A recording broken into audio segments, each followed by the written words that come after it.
हिच्यात खून खराब्याचा पाप आहे, हिला लबाड बोलायचं पाप आहे, म्हणजे स्वभाव. हालेलुया. हे पाप आपल्याकडे बरोबर येतं, शैतानाला माहिती आहे. जन्मल्यापासून तो त्याला हजारो वर्षाचा अनुभव आहे भूतांना. आपण ज्यावेळेस पाळण्यात पडत होतो तेव्हापासून त्याने लक्ष ठेवून आपल्यावर आहे. कोण? शैतान.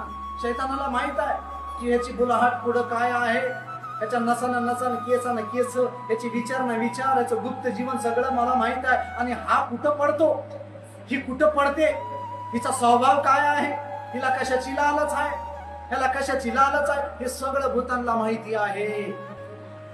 आणि आपल्याला वाटतंय म्हणून तिथं मोशे म्हणत तुमचं पाप तुम्हाला भोगल. काहीन हाबेलच्या वेळेस परमेश्वरानं वॉर्निंग दिली होती. काहीनाला काय सांगितलं होतं, देवाला माहित होतं की हाबेलला मारणार आहे, म्हणून जेव्हा रागाचं प्रमाण त्याच्यामध्ये दिसत आहे तिथं उत्पत्तीच्या पुस्तकामध्ये जावा आणि तिथं परमेश्वर त्याला वॉर्निंग देत आहे, काय तू संयम ठेव, कंट्रोल ठेव स्वतःवर, कारण बघ तिथं पाप तप धरून बसले दारा, तुझी वाट बघायला येते. कशासाठी? कारण तू जर तुझ्या भावाला क्षमा केला नाहीस, तुझा राग जर कंट्रोल मध्ये ठेवला नाहीस, तर पाप दारात ठाकलंय, ते तुला पकडत तुझा कार्यक्रम करून टाकल. तुझं पाप तुला भवन